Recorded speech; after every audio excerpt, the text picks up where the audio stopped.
പരിശുദ്ധാത്മാവിൻ്റെയും നാമത്തിൽ ആമേൻ. ഈശോയിൽ സ്നേഹം നിറഞ്ഞവരെയും ജൂബിലാത്ത എന്ന ദൈവവചന ശുശ്രൂഷയിലേക്ക് നിങ്ങളെല്ലാവരെയും സ്നേഹപൂർവം സ്വാഗതം ചെയ്യുന്നു. പ്രിയമുള്ളവരെ, ദൈവത്തിൻ്റെ വചനം ഒരാൾ എന്തിനാണ് കേൾക്കുന്നത്? ദൈവത്തിൻ്റെ വചനം എന്തിനാണ് ഒരാളുടെ അടുക്കിലേക്ക് കടന്നു വരുന്നത്? നിങ്ങൾ അറിഞ്ഞാലും അറിഞ്ഞില്ലെങ്കിലും നമ്മൾ പോലും പ്രതീക്ഷിക്കാതെ ചില വചനങ്ങൾ നമ്മുടെയൊക്കെ മൊബൈലിലേക്ക് കയറി വരും. നമ്മൾ പോലും പ്രതീക്ഷിക്കാത്ത സമയത്ത് യാത്ര ചെയ്യുമ്പോൾ, ഒരു സങ്കടപ്പെട്ടിരിക്കുമ്പോൾ ചില മതിലിൻ്റെ മുകളിൽ ചില വചനങ്ങൾ കാണാം. നമ്മളത് വായിക്കുമ്പോൾ ഞാൻ ചിന്തിച്ചിട്ടുണ്ട്, ദൈവമേ, എൻ്റെ മനസ്സ്, എൻ്റെ ഹൃദയം തകർന്ന സമയത്ത് കടന്നു പോകുമ്പോൾ ചില വചനങ്ങൾ കാണുന്നുണ്ട്. ഒരിക്കലും ഇങ്ങനെ എഴുതി വെച്ച വചനം ഇങ്ങനെ ഓർമ്മയിൽ വന്നു. വലിയൊരു വേദനയിലൂടെ പോവുകയായിരുന്നു. ഒരു ബസ്സിൽ ഒരു പള്ളിയുടെ മതിലിന്മേ പല വചനങ്ങൾ എഴുതിയിട്ടുണ്ട്. അതിലൊരു വചനം, രക്ഷിക്കാൻ കഴിയാത്ത വിധം കർത്താവിൻ്റെ കരം കുറുകിപ്പോയിട്ടില്ല. ഹൃദയത്തിലേക്ക് കടന്നു വരാൻ കാര്യം രക്ഷ ഇനിയില്ല. ജീവിതത്തിൽ തളർന്നുപോയി, മനസ്സ് തകർന്ന് തരിപ്പണമായി പോയി എന്ന് നമ്മൾ വിചാരിക്കുന്ന സമയത്ത് ആ യാത്രയുടെ മധ്യേ ഒരു മതിലിൻ്റെ മുകളിൽ എഴുതി വെച്ച ഒരു വചനം. അപ്പം എൻ്റെ മനസ്സിലേക്ക് ഇങ്ങനെ ഒരു ആശയം വന്നത് ഇങ്ങനെയാണ്: ഓരോ വചനവും ഒരു മനുഷ്യനെ സ്പർശിക്കുന്നത്, ഹൃദയത്തിലേക്ക് വരുന്നത് അവനെ രക്ഷയിലേക്ക് കൊണ്ടുവരാനാണ്. Hallelujah, hallelujah. ഒരു മനുഷ്യന്റെ രക്ഷയിലേക്ക് ദൈവവചനം കൈ പിടിച്ചു കൊണ്ടുപോകുന്നതിന് വേണ്ടിയാണ് ദൈവവചനം നമ്മെ തേടി വരുന്നത്. പ്രഭാഷണങ്ങളിലൂടെയാകാം, ഗ്രന്ഥത്തിലൂടെയാകാം, ചില വാട്സപ്പിലൊക്കെയുള്ള ചില സന്ദേശങ്ങളിലൂടെയാകാം, നമ്മുടെ ഹൃദയത്തിലേക്ക് ദൈവം എങ്ങനെയെങ്കിലും ചില വചനങ്ങൾ നമ്മെ രക്ഷയിലേക്ക് കൊണ്ടുപോകാൻ ഉയർത്തിയെടുക്കും. സങ്കീർത്തനം 13-ാമത്തെ അധ്യായം 5-ാമത്തെ തിരുവചനം: എൻ്റെ ഹൃദയം അങ്ങയുടെ രക്ഷയിൽ ആനന്ദം കൊള്ളും. Hallelujah, hallelujah. രക്ഷപ്പെടില്ല എന്ന് ഞാൻ വിചാരിച്ചിരിക്കുന്ന സമയത്ത്, ഇനി ഒരാൾക്കും എന്നെ സഹായിക്കാൻ പറ്റില്ല എന്ന് കരുതുന്ന സമയത്ത് ഈ വചനം നിങ്ങളെ സഹായിക്കും. എൻ്റെ ഹൃദയം കർത്താവേ അങ്ങയുടെ രക്ഷയിൽ ആനന്ദം കൊള്ളുന്നു. എന്താണ് രക്ഷ? കർത്താവ് യേശു ക്രിസ്തുവിൽ വിശ്വസിക്കുവിൻ, നീയും നിന്റെ കുടുംബവും രക്ഷ പ്രാപിക്കും. പ്രിയമുള്ളവരെ, ഈ ദൈവവചന ശുശ്രൂഷയിലേക്ക് പങ്കെടുത്തുകൊണ്ടിരിക്കുന്ന നമ്മെ നോക്കി കർത്താവ് സന്തോഷിക്കുകയാണ്. രക്ഷയുടെ വചനമാണ് നമ്മൾ കേൾക്കുന്നത്. രക്ഷയെക്കുറിച്ചാണ് നമ്മൾ മനസ്സിലാക്കുന്നത്. യോഹന്നാന്റെ സുവിശേഷം 21-ാമത്തെ അധ്യായം 1 മുതലുള്ള തിരുവചനങ്ങൾ. രക്ഷയെക്കുറിച്ച് കർത്താവ് ഒരുപാട് പറഞ്ഞു കൊടുത്തു. കൂടെ നടന്ന് ആ ചെറുപ്പക്കാർക്ക്, കൂടെ നടന്നിട്ടും ആ ചെറുപ്പക്കാർക്ക് രക്ഷയെക്കുറിച്ച് മനസ്സിലാക്കാൻ പറ്റാതെ പോയി. അവരെത്രയൊക്കെ പോയാലും വീണ്ടും വീണ്ടും യേശു അവരെ കർത്താവിലേക്ക് ആനയിക്കുന്ന അത്ഭുതകരമായ ഒരു വചനഭാഗമാണ് നമ്മൾ കേൾക്കാനും മനസ്സിലാക്കാനും പോകുന്നത്. യേശു അവനെ തന്നെ വെളിപ്പെടുത്തുകയാണ്. ആദ്യത്തെ തിരുവചനം, യേശു തിബേരിയസ് കടൽ തീരത്ത് വെച്ച് ശിഷ്യന്മാർക്ക് തന്നെ തന്നെ വീണ്ടും വെളിപ്പെടുത്തി കൊടുക്കുകയാണ്. എന്നിലാണ് രക്ഷയുള്ളത്, ഞാൻ ജീവിക്കുന്ന ക്രിസ്തുവാണ്. യേശു പീഡാസഹനത്തിൻ്റെ ശേഷം ഈ ശിഷ്യന്മാരെല്ലാവരും പഴയ ജോലികളിലേക്ക് വ്യാപരിക്കുകയാണ്. കർത്താവിനെ വിട്ട് അവർ യാത്ര തുടങ്ങി, മീൻ പിടിക്കാൻ പോകാൻ തുടങ്ങി, ലോകത്തിൻ്റെ കാര്യങ്ങളിലേക്ക് പോകാൻ തുടങ്ങി. പ്രിയമുള്ളവർ, യേശുവിനെ അറിഞ്ഞവൻ വീണ്ടും പഴയ ശൈലിയിലേക്ക് പോയി. വചനത്തിൽ ഇങ്ങനെ പറയുകയാണ്, പക്ഷേ അവരൊരുമിച്ചിരുന്ന് പ്രാർത്ഥിക്കുന്നവരാണ്, ഒരുമിച്ചിരുന്ന് തീരുമാനമെടുക്കുന്നവരായിരുന്നു. യാക്കോബും യോഹന്നാനും തോമസും പത്രോസും ഒരുമിച്ചിരുന്ന സമയത്ത് എന്തു സംഭവിച്ചു? അതിൽ ഒരുത്തൻ പറയുകയാണ്, ഞാൻ മീൻ പിടിക്കാൻ പോവുകയാണ്, ഞാൻ ലോകത്തിൻ്റെ വഴിയെ പോവുകയാണ്, ഇനി ഇങ്ങനെ നിന്നിട്ട് കാര്യമില്ല. അങ്ങനെ പറഞ്ഞപ്പോൾ ഒരാൾ, നേതൃത്വത്തിലുള്ള ഒരാൾ, ഒരു അപ്പൻ പറയാണ്, ഒരു അമ്മ പറയാണ്, മതി, ഞാൻ ഇനി ഈ വഴിക്കാണ് പോകുന്നത്, പള്ളിയൊന്നും വേണ്ട, കുമ്പസാരം വേണ്ട, കുർബാന വേണ്ട, ഇനി ഞാൻ എൻ്റെ ഇഷ്ടത്തിന് പോകും, തോന്നുന്ന പോലെ വീട്ടിൽ വരും, കുടുംബ പ്രാർത്ഥനയില്ല, ഞായറാഴ്ച പള്ളിയിൽ പോകുന്നില്ല, ഒരു കാര്യത്തിനുമില്ല, എൻ്റെ ഇഷ്ടത്തിന് ഞാൻ പോകാൻ തുടങ്ങി. അപ്പോൾ ഈ പത്രോസ് പോലും വിചാരിച്ചില്ല കൂടെയുള്ളവര് ഇങ്ങനെ പറയുമെന്ന്. എങ്ങനെ പറയുമെന്ന്? ഞങ്ങളും നിന്റെ കൂടെയുണ്ട്. നിങ്ങൾ ഓർത്ത്, നിങ്ങളൊരു വീട്ടിൽ നിങ്ങളുടെ ഒരു അപ്പം കുമ്പസാരിക്കുന്നില്ല, കുർബാനയ്ക്ക് പോകുന്നില്ല, മക്കൾ എന്ത് ചെയ്യും? ഈ അപ്പം പറഞ്ഞു കൊടുക്കണ്ട, പള്ളിയിൽ പോകണോ കുർബാനയ്ക്ക് പോകണമെന്ന്. പക്ഷെ ഈ മക്കൾ വരെ അപ്പൻ്റെ ഈ പ്രവർത്തി കണ്ട് വഴിതെറ്റി പോകുന്നു. ഈ മക്കൾ തന്നെ വേറെ വഴിക്ക് കറങ്ങിത്തിരിയാൻ തുടങ്ങുന്നു. പ്രിയപ്പെട്ടവരെ, ദൈവവചനം നിങ്ങൾ ഓർമ്മിപ്പിക്കും, ലോകത്തിൻ്റെ വഴിയിലേക്ക് പത്രോസ് പോയപ്പോൾ കർത്താവിന് അവനെ ആ വഴിക്ക് വിടാൻ താല്പര്യമില്ല. എന്തു ചെയ്തു? ദൈവത്തെ വിട്ട് ഒരു മനുഷ്യൻ അധ്വാനിക്കാൻ തുടങ്ങുമ്പോൾ, ഈ ലോകത്തിൻ്റെ കാര്യങ്ങൾക്ക് പോകുമ്പോൾ, ഓസ്ട്രേലിയയിലുള്ള ഒരു കുടുംബം എന്നും വഴക്കാണ്. ഇവർക്ക് ലക്ഷങ്ങളാണ് ശമ്പളം, ഭാര്യയ്ക്ക് 2 ലക്ഷം, ഭർത്താവിന് 3 ലക്ഷം ശമ്പളം, ഒരു കുറവുമില്ല. ഓസ്ട്രേലിയയിൽ വലിയൊരു വീട്, ബംഗ്ലാവ്, നാട്ടിൽ വീട്, കാറുകൾ, എല്ലാ സുഖ സൗകര്യങ്ങളും ഇവർക്കുണ്ട്. അവർ വീണ്ടും വീണ്ടും പണമുണ്ടാക്കാൻ ഓടുന്നു. ഓടിക്കൊണ്ടിരിക്കുമ്പോൾ അവർക്ക് പള്ളിയില്ല, കുമ്പസാരമില്ല, കുർബാനയിൽ ഒന്നുമില്ല, ലോകത്തിൻ്റെ പുറകെ ഓടിക്കൊണ്ടിരിക്കുന്നു. അങ്ങനെ ഇരിക്കെ അവരുടെ മൂത്ത കുഞ്ഞിനെ വലിയൊരു രോഗബാധിത, ക്യാൻസർ രോഗം കടന്നു വരുന്നു. തകർന്ന തരിപ്പണമാകുന്ന കുടുംബം, പണമെല്ലാം നഷ്ടപ്പെടുന്നു. ഡോക്ടർമാര് പറയുന്നു ഇനി ഒന്നിനും സഹായിക്കാൻ പറ്റുന്നില്ല. പ്രാർത്ഥനയ്ക്കായി അവർ കടന്നു വരുന്നു. പ്രിയമുള്ള ദൈവജനമേ, അവർ ഇത്രയും കാലം ഓടിയത് പണത്തിൻ്റെ പുറകെയായിരുന്നു. പക്ഷേ എല്ലാം ഓട്ടത്തിനൊടുവിൽ അവർക്ക് സ്വന്തപ്പെട്ട ആ കുഞ്ഞിനെ ഒരു വലിയ രോഗബാധിത വന്നപ്പോൾ എന്തുകൊണ്ട് പ്രാർത്ഥിക്കാൻ പോകുന്നു? എന്തിനു വേണ്ടി അവർ ദൈവത്തിലേക്ക് തിരിയാൻ തുടങ്ങുന്നു? കാരണം ഒരിടത്തും രക്ഷയില്ല എന്ന് ബോധ്യപ്പെട്ട സമയത്ത് അവരുടെ ഹൃദയം രക്ഷയിലേക്ക് വരുന്നു, ദൈവത്തിലേക്ക് തിരിയാൻ തുടങ്ങുന്നു. ഇതാ അവരുടെ ഹൃദയം ട്യൂണ്ടായി ദൈവത്തിലേക്ക്. നിങ്ങൾ ഈ വചനം നോക്കുക. ആ രാത്രിയിൽ മീൻ പിടിക്കാൻ പോയപ്പോൾ ഒന്നും കിട്ടിയിട്ടില്ല, ഒരു വസ്തു പോലും, ഒരു മീൻ പോലും ഈ വലയിൽ വന്നില്ല. ഉഷസായപ്പോൾ, പ്രഭാതമായപ്പോൾ, പ്രകാശം പരക്കാൻ തുടങ്ങിയപ്പോൾ, ദൈവത്തിന്റെ വെളിച്ചം വരാൻ തുടങ്ങിയപ്പോൾ, വചനം വായിക്കാൻ തുടങ്ങിയപ്പോൾ, പ്രഭാതം എന്താണ്? വെളിച്ചം വരികയാണ്. രാത്രി അന്ധകാരം, പാപം നിറഞ്ഞ അവസ്ഥ, തിന്മയുടെ അവസ്ഥ. ലോകത്തിന്റെ ശത്രു ആരാണ്? ലോകത്തിന്റെ ശത്രുവാണ് നമ്മൾ. തിന്മ നമ്മുടെ ശത്രുവാണ്. ഉഷസായപ്പോൾ ദൈവകരം വരാൻ തുടങ്ങി. കർത്താവ് എന്തു പറഞ്ഞു? വലതുവശത്ത് നീ ഇടുക. വചനം വായിക്കാൻ തുടങ്ങിയപ്പോൾ ദൈവത്തിന്റെ അരൂപി വചനം നിറഞ്ഞു. യേശു പറഞ്ഞു, വചനം നൽകി. എന്നാൽ പത്രോസ് എന്ത് ചെയ്തു? എന്തൊക്കെ പറഞ്ഞാലും പത്രോസ് വചനം കേൾക്കാൻ തുടങ്ങുമ്പോൾ അത് സ്വീകരിക്കും. ഹൃദയം ആനന്ദം കൊള്ളാൻ അവനൊരു ആഗ്രഹമുണ്ട്. അവൻ്റെ ജീവിതത്തിൻ്റെ ശൈലിയാണത്.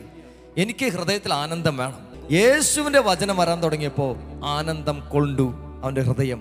അതുകൊണ്ട് അവൻ അനുസരിക്കാൻ തുടങ്ങി. ഹല്ലേലൂയാ, ഹല്ലേലൂയാ. യേശു പറഞ്ഞ വചനം അവൻ അനുസരിക്കുകയാണ്. വലതുവശത്ത് തന്നെ വല ഇറക്കാൻ തുടങ്ങി. അപ്പോഴോ സമൃദ്ധി ലഭിക്കുകയാണ്. ജീവിതം ദൈവത്തിന് മുൻപിൽ സമർപ്പിച്ചപ്പോൾ, ദൈവം പറഞ്ഞത് കേട്ടപ്പോൾ, ആ വലതുവശത്തേക്ക് പോകാൻ തുടങ്ങിയപ്പോൾ ദൈവം ഒരു വലിയ ഒരു അത്ഭുതം ചെയ്യുകയാണ് ഇവനിലൂടെ. അവൻ്റെ കുടുംബത്തെ രക്ഷപ്പെടുത്തുകയാണ്. ഇത്രയും കാലം അവൻ്റെ ബുദ്ധിയിലും അവൻ്റെ ആശയത്തിലും അവൻ്റെ തീരുമാനത്തിലും പോയത്, ഇപ്പോൾ ദൈവത്തിൻ്റെ തീരുമാനത്തിലാണ് അവൻ്റെ വഞ്ചി മാറുന്നത്, അവൻ്റെ വല ഇറക്കുന്നത്, അവൻ്റെ സമ്പാദ്യം മാറ്റുന്നത്. ദൈവത്തേക്ക് മാറ്റിവെക്കാൻ മുൻപോട്ട് ഇറങ്ങിയപ്പോൾ പ്രിയമുള്ളവരെ, കർത്താവ് ഇടപെടാൻ തുടങ്ങി. നിങ്ങൾ ഈ വചനം ശ്രദ്ധിക്കുമ്പോൾ ലോകത്തിൻ്റെ പിന്നാലെ ഓടാൻ എനിക്ക് നിങ്ങൾക്കും ആഗ്രഹമുണ്ട്. പക്ഷെ വചനം നിങ്ങളോട് പറഞ്ഞു തരുന്നത്, കർത്താവ് പറയുന്ന ആ വചന ഇതിലേ പോവുക. എന്ത് സംഭവിക്കുന്നു? അവൻ അതിലെ പോകാൻ തുടങ്ങി. ദൈവം സമൃദ്ധി തരാൻ തുടങ്ങി. വചനത്തിലേക്ക് പോകാം. അത് കർത്താവാണെന്ന് കേട്ടപ്പോൾ ശിമോൻ പത്രോസ് നഗ്നനായിരിക്കുന്നത് കൊണ്ട് പുറംകുപ്പായം ധരിച്ചു കടലിലേക്ക് ചാടി. കർത്താവാണെന്ന് വിശ്വസിക്കുകയാണ്. അപ്പോൾ അവന് മനസ്സിലായി, ഇത്രയും നാൾ എൻ്റെ കൂടെ കർത്താവില്ല എന്ന ചിന്തയിലാണ് അവൻ ജീവിച്ചത്. പുറംകുപ്പായം എന്ന് പറഞ്ഞാൽ അവൻ്റെ പാപാവസ്ഥ. അവൻ വേറെ എന്തൊക്കെയോ അവൻ്റെ ഹൃദയത്തിൽ അവന് സ്ഥാനം കൊടുത്തു. ദൈവത്തിന് കൊടുക്കേണ്ട സ്ഥാനം അവൻ മാറ്റി വസ്തുക്കൾക്ക് കൊടുക്കാൻ തുടങ്ങി, പണത്തിന് കൊടുക്കാൻ തുടങ്ങി. എന്നാൽ ഒരു വലിയ തകർച്ച വന്നപ്പോൾ, വലിയൊരു ഇടിവ് വന്നപ്പോൾ അവൻ ദൈവത്തിലേക്ക് തിരിയാൻ തുടങ്ങി. വചനം നിങ്ങൾ കൃത്യമായിട്ട് ഓർക്കണം. പുറംകുപ്പായം, കർത്താവിൻ്റെ അടുത്ത് നിൽക്കാൻ പറ്റാത്ത എന്തോ അവൻ്റെ കൂടെ ഉണ്ടായിരുന്നു. കർത്താവ് അവൻ്റെ ഹൃദയത്തിലേക്ക് കടന്നു വരാൻ പറ്റാത്ത വിധം അവൻ്റെ ശൂന്യത അവന് മനസ്സിലായി, അവന് നിസ്സാരത മനസ്സിലായി. മനുഷ്യൻ കേവലം തകർന്നു വീഴാൻ പോകുന്ന ഒരു നിസ്സാരമായിട്ടുള്ള ഒരു മൺകുടമാണെന്ന് ഈ പത്രോസിനെ കൃത്യമായി മനസ്സിലാക്കിയപ്പോ അവൻ കടലിലേക്ക് ചാടി. എന്നെ ഇനി ആരും കാണണ്ട, ഞാൻ അത്രയുള്ളൂ.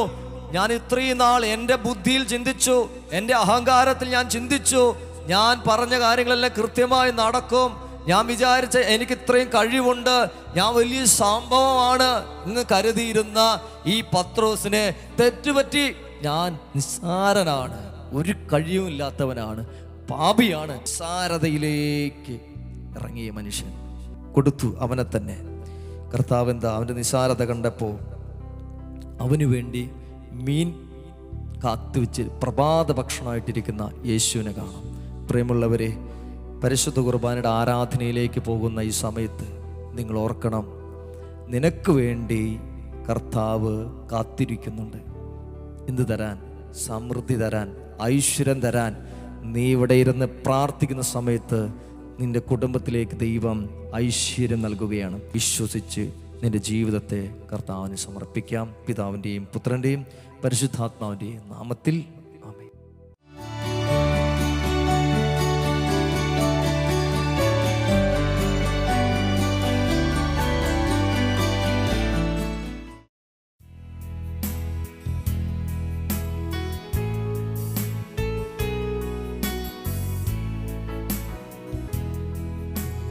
കർത്താവാണെന്നും നീ ദൈവമാണെന്നും ഞാൻ വിശ്വസിക്കുന്നു, ഞാൻ പ്രഖ്യാപിക്കുന്നു.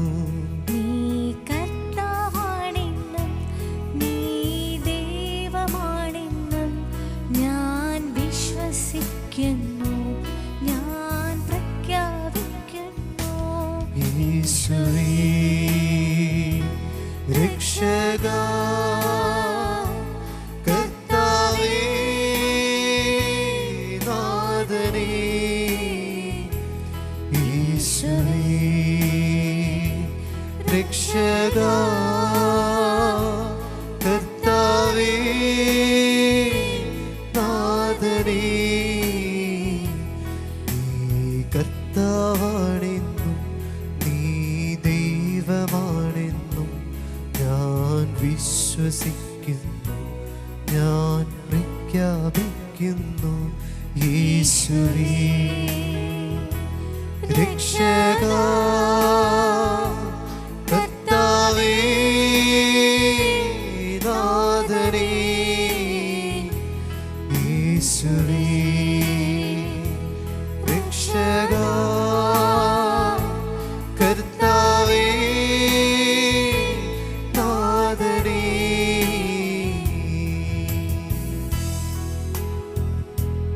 യേശു കർത്താവാണെന്ന് ബോധ്യപ്പെടുത്തുന്ന വചനഭാഗങ്ങളിലൂടെ നമ്മൾ ഇത്രയും സമയം യാത്ര ചെയ്യുകയായിരുന്നു. പത്രോസ് പറയുന്നു, വിശുദ്ധ പത്രോസ്, അത് കർത്താവാണ് നമ്മൾ വിശ്വസിച്ച് ഏറ്റുപറയുകയാണ്. എന്നെ സഹായിച്ചത് കർത്താവ് തന്നെയാണ്. എനിക്ക് ജോലി കിട്ടിയത് കർത്താവിൻ്റെ അനുഗ്രഹം തന്നെയാണ്. നിങ്ങളിപ്പോൾ കാതുകൊണ്ട് കേട്ടുകൊണ്ടിരിക്കുന്ന ഈ ഗാനം കേൾക്കാൻ കാരണം കർത്താവ് തന്നെയാണ്. നിങ്ങൾ കണ്ടുകൊണ്ടിരിക്കുന്ന ഈ ദൃശ്യോപകരണം കർത്താവെ കാണാൻ സാധിച്ചല്ലോ, അത് കർത്താവ് തന്നെയാണ്. വിശ്വസിച്ച് പാടി ആത്മാവിൽ നിറയപ്പെടട്ടെ ഈ സമയം.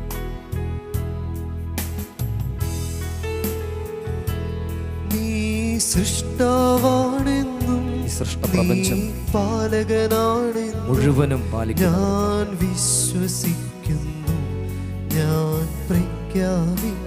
എല്ലാ പ്രപഞ്ചത്തോടു കൂടി സൃഷ്ടാവാണെന്നും നീ പാലകനാണെന്നും ഞാൻ വിശ്വസിക്കുന്നു, ഞാൻ പ്രഖ്യാപിക്കുന്നു. ഞാൻ വിശ്വസിക്കട്ടെ. ഓ എൻ്റെ ദൈവമേ, ഓ എൻ്റെ കർത്താവേ, ആരാധന അങ്ങേക്കാരാധന. ഓ എൻ്റെ ദൈവമേ, ഓ എൻ്റെ കർത്താവേ, ആരാധന അങ്ങേക്കാരാധന. നീ കർത്താവാണ്, യേശു കർത്താവാണെന്ന്, നീ ദൈവമാണ്, നീ ദൈവമാണെന്ന് ഞാൻ വിശ്വസിക്കുന്നു, ഞാൻ വിശ്വസിക്കണം. ഞാൻ പ്രഖ്യാപിക്കുന്നു. അത് ഞാൻ പ്രഖ്യാപിക്കുന്നു. നീ കർത്താവാണെന്നും യേശുവേ നീ ദൈവമാണെന്നും ദൈവമാണെന്ന് ഞാൻ വിശ്വസിക്കുന്നു, ഞാൻ പ്രഖ്യാപിക്കുന്നു. ചേർന്ന് പാടാം. യേശുവേ രക്ഷകാ, കർത്താവേ നാഥനേ. യേശുവേ രക്ഷകാ, കർത്താവേ നാഥനേ. ഒരിക്കൽ കൂടി ചേർന്ന് പാടുന്നു. രക്ഷക, യേശുവേ എന്റെ രക്ഷക, രക്ഷകാ, എനിക്ക് നീ മാത്രമേ രക്ഷയുള്ളൂ. കർത്താവേ കർത്താവേ നാഥനേ. നാഥനേ. യേശുവേ ആമേൻ. രക്ഷകാ, വിശ്വസിച്ച് കർത്താവേ നാഥനേ. പരിശുദ്ധ പരമ ദിവ്യകാരുണ്യത്തിനെ, എന്നേരവും ആരാധനയും സ്തുതിയും പുകഴ്ചയും ഉണ്ടായിരിക്കട്ടെ. പരിശുദ്ധ പരമ ദിവ്യകാരുണ്യത്തിനെ, എന്നേരവും ആരാധനയും സ്തുതിയും പുകഴ്ചയും ഉണ്ടായിരിക്കട്ടെ. പരിശുദ്ധ പരമ ദിവ്യകാരുണ്യത്തിനെ എന്നേരവും ആരാധനയും സ്തുതിയും പുകഴ്ചയും ഉണ്ടായിരിക്കട്ടെ. കർത്താവിൻ്റെ തിരുസന്നിധിയിൽ ദൈവത്തിൻ്റെ വചനം ധ്യാനിച്ചുകൊണ്ടിരിക്കുന്ന ഈ സമയത്ത് പരിശുദ്ധ ദിവ്യകാരുണ്യത്തിൻ്റെ ശക്തിയിലാണ് നമ്മളിപ്പോൾ വ്യാപരിച്ചു കൊണ്ടിരിക്കുന്നത്. പിതാവായ ദൈവത്തിനും പുത്രനായ തമ്പുരാനും പരിശുദ്ധാത്മാവായ ദൈവത്തിനും സ്തുതിയും നന്ദിയും ആരാധനയും. കാരണം നമ്മൾ എത്രയൊക്കെയോ ദൈവത്തിൻ്റെ കൈവിട്ട് ഓടിപ്പോയെങ്കിലും ദൈവം വീണ്ടും നമ്മെ കൈ പിടിക്കാൻ വരുന്നു. ഒരു കുഞ്ഞ് വീടിൻ്റെ ഉള്ളിൽ കാല് തട്ടി വീഴുമ്പോൾ ആ കുഞ്ഞ് ഉറക്കെ അമ്മയെന്ന് വിളിക്കും. അടുക്കളയിൽ അങ്ങ് ജോലി ചെയ്യുന്നൊരമ്മ ഓടി വന്ന് ഈ കുഞ്ഞിൻ്റെ ഈ മുറിവിലൊന്ന് തടവും, കുഞ്ഞിനൊന്ന് എടുത്തുയർത്തും, കുഞ്ഞിനൊന്ന് സ്നേഹത്തോടെ ചുംബനം നൽകും, കുഞ്ഞിനെ വാരിപ്പുണരും. ആ കണ്ണുനീരെ അമ്മ മെല്ലെ തുടച്ചു മാറ്റും, അവനെ ചേർത്ത് നിർത്തുകയാണ്. എൻ്റെ കഷ്ടതയിൽ ഞാൻ അവനോട് ചേർന്ന് നിൽക്കും, എൻ്റെ വേദനയിൽ ഞാൻ അവനോട് ചേർന്ന് നിൽക്കും, എൻ്റെ തളർച്ചയിൽ ഞാൻ അവനോട് ചേർന്ന് നിൽക്കും. യേശു നിന്നോട് പറയുന്ന വചനമാണ്. നിന്റെ കഷ്ടതയിലും നിന്റെ ദുഃഖത്തിലും നിന്റെ തളർച്ചയിലും നിന്റെ വേദനയിലും ഞാൻ നിന്നോട് ചേർന്ന് നിൽക്കും. പക്ഷേ ഈ കുഞ്ഞ് കുറച്ച് അകലങ്ങളിലാണ് വീണതെങ്കിലോ, റോഡിൻ്റെ അങ്ങേ വശത്ത് ഈ കുഞ്ഞ് വീണ് കരയുന്നു, അമ്മയെ വിളിക്കുന്നു. പക്ഷെ കേൾക്കാൻ പറ്റാത്ത വിധത്തിലുള്ള അമ്മ, അടുക്കളയിലാണ് അമ്മ ജോലി ചെയ്യുന്നത് അപ്പോഴും. പക്ഷെ ഈ കുഞ്ഞ് വീടിൻ്റെ അപ്പുറത്ത് ഏതോ പറമ്പിലേക്ക് പോയി അവിടെ വീണു. അമ്മയെ വിളിച്ചു, അമ്മ കേൾക്കുന്നില്ല, വരാൻ പറ്റുന്നില്ല. എന്ത് ചെയ്യാൻ പറ്റും? കർത്താവിൻ്റെ കൈവിട്ട അകലങ്ങളിൽ പോകുന്ന സമയം. എന്നാൽ എന്തോ കാര്യത്തിനായി അമ്മ പുറത്തേക്ക് ഇറങ്ങിയപ്പോൾ കുഞ്ഞിൻ്റെ ശബ്ദം കേട്ടു. അമ്മ അകലങ്ങളിൽ നിന്ന്, അവൻ്റെ മനസ്സ് തകർന്നത്, അവൻ്റെ കാൽ പൊട്ടിയത്. അമ്മ ആ അടുക്കളയിൽ നിന്ന് എന്തോ എൻ്റെ മകന് സംഭവിച്ചു, അവൻ എവിടെയാണ്? അമ്മ പരതി നോക്കി, ഓടി വന്നു കുഞ്ഞിൻ്റെ ആ പറമ്പിലേക്ക്. അമ്മ അകലങ്ങളിൽ നിന്ന് ഓടി വന്ന അമ്മ. മനുഷ്യരായ നമ്മുടെ ഇടയിൽ ഇപ്പോഴും നടക്കുന്നൊരു കാര്യമാണ്.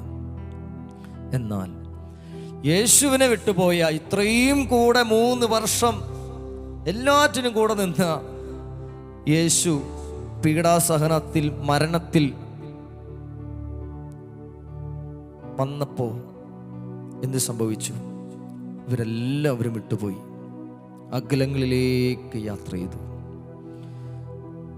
സ്വന്തം ഇഷ്ടമനുസരിച്ച് യാത്ര ചെയ്തു. ഒരുമിച്ചിരുന്ന് പത്രോസ് പറഞ്ഞു, ഞാനിനി ഇല്ല, ഞാൻ പോവാ. എവിടേക്ക്? മീൻ പിടിക്കാൻ. പഴയ ജീവിത ശൈലിയിലേക്ക് ഇവൻ പോവുകയാണ്.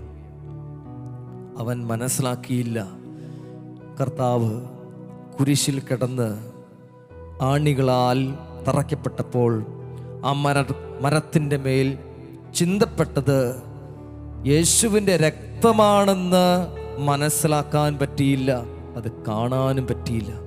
കണ്ടിട്ടും കാണാത്ത രീതിയിൽ അവൻ മറഞ്ഞു പോയി. ഇതിനു വേണ്ടിയാണ് ഞാൻ കുരിശിൽ കയറിയതെന്ന് അവൻ അറിഞ്ഞില്ല. പത്രോസേ, നിനക്ക് വേണ്ടിയാടാ എൻ്റെ കരങ്ങളിലെ ആണിപ്പാടുകളിലൂടെ ഒഴുകിയ തിരുരക്തം ഈ മരത്തിൻ്റെ മുകളിൽ പറ്റിപ്പിടിച്ചിരിക്കുന്നത്. യേശുവിൻ്റെ തിരുരക്തം. അറിയാതെ പോയില്ലോ ദൈവമേ.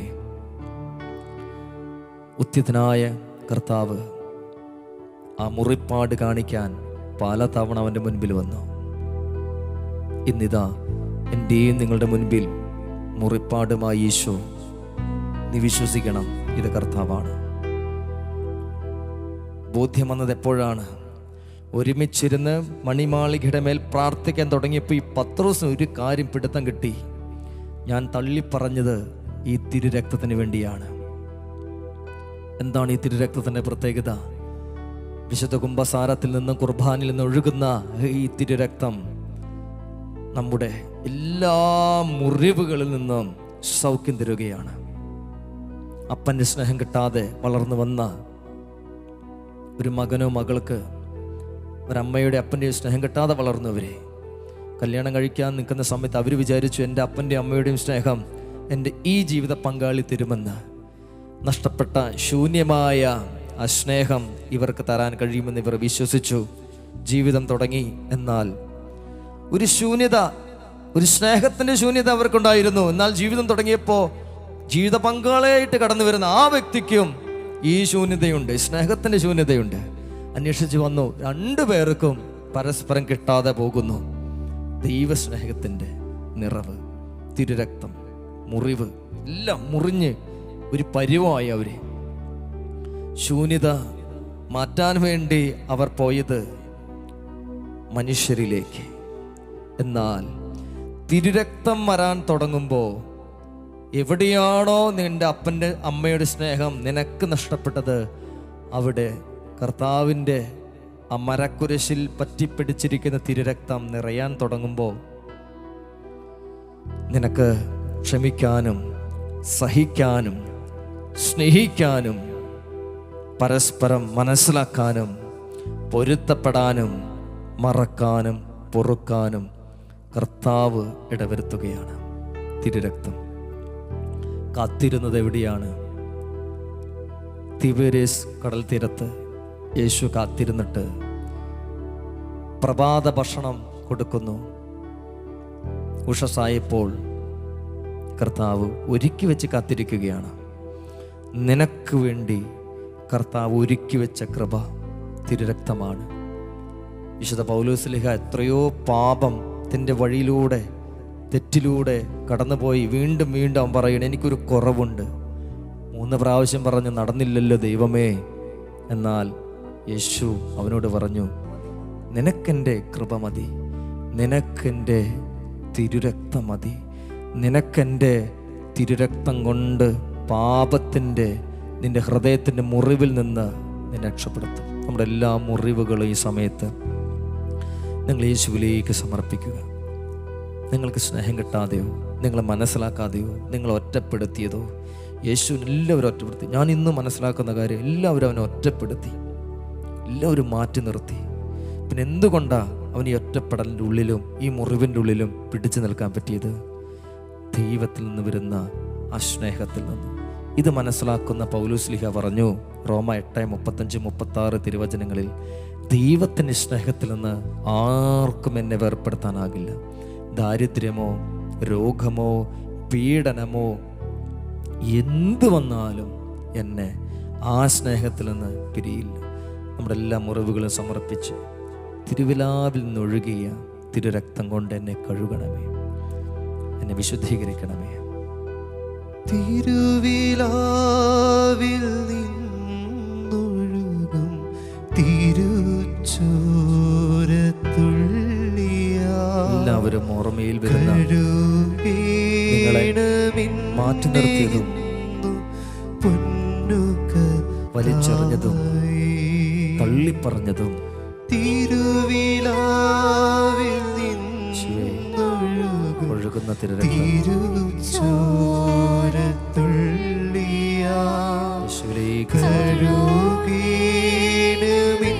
ഇത് സത്യമാണ്, നീ വിശ്വസിക്കുക. നിങ്ങളുടെ കുഞ്ഞുനാളിൽ വന്ന എല്ലാ മുറിവുകളെയും ഈ സമയത്ത് സമർപ്പിച്ചുകൊണ്ട് യേശുവിൻ്റെ തിരുക്കരത്തിലേക്ക് നൽകിക്കൊണ്ട്, ആ തിരുക്കരത്തിൽ ഒഴുകുന്ന തിരുരക്തം നിന്റെ കവിൾ തടത്തിൽ ഇങ്ങനെ തണുപ്പിച്ചുകൊണ്ട് ആശ്വസിപ്പിക്കുന്ന കർത്താവിനെ ഓർത്തെടുത്ത്, കർത്താവേ എന്നെ നിന്റെ തിരുരക്തത്തിൽ കഴുകണമെന്ന് വിശ്വസിച്ച് പ്രാർത്ഥിക്കട്ടെ. തിരുവിലാവിൽ നിന്നൊഴുകും തിരുച്ചോരത്തുള്ളിയാ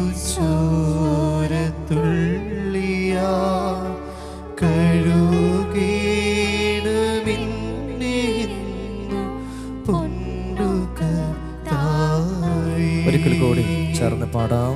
തിരുവിലാവിൽ ആത്മാവിൽ നിറഞ്ഞ്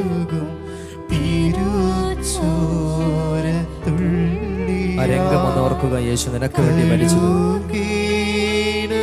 നീ എന്തു കൊടുത്താലും അതിന് തുല്യമാകില്ല. നിന്റെ ജീവിതത്തിലെ മരണം വരെയുള്ള നിന്റെ ജീവിതത്തിൽ നിനക്ക് ശക്തി തരുന്ന ഈ തിരുരക്തം നിറയപ്പെടട്ടെ. യേശുവേ, നിങ്ങൾ സമർപ്പിച്ച് പ്രാർത്ഥിച്ചു. ആത്മാവിന് നിറവിനാൽ തിരുരക്തത്താൽ നിങ്ങളുടെ കുടുംബത്തിലേക്ക് വലിയ സംരക്ഷണമായിട്ട് നിറയട്ടെ. ആത്മാവിന് ശക്തി നിറയപ്പെടട്ടെ. യേശുവേ, എല്ലാവരും ഒരിക്കൽ കൂടി ചേർന്ന് പാടിക്കൊണ്ട് കർത്താവിന്റെ ആശീർവാദം സ്വീകരിക്കുന്നു. തിരുവിലാവിൽ നിന്നൊഴുകും തിരുച്ചോരത്തുള്ളിയാ കഴുകേണമിന്നെന്നും പൊന്നു കർത്താവേ, കഴുകേണമിന്നെന്നും പൊന്നു കർത്താവേ. പരിശുദ്ധ പരമദിവ്യകാരണത്തിന് എന്നേരവും ആരാധനയും സ്തുതിയും പുകഴ്ചയും ഉണ്ടായിരിക്കട്ടെ. പരിശുദ്ധ പരമദിവ്യകാരണത്തിന് എന്നേരവും ആരാധനയും സ്തുതിയും പുകഴ്ചയും ഉണ്ടായിരിക്കട്ടെ. പരിശുദ്ധ പരമദിവ്യകാരണത്തിന് എന്നേരവും ആരാധനയും സ്തുതിയും പുകഴ്ചയും ഉണ്ടായിരിക്കട്ടെ.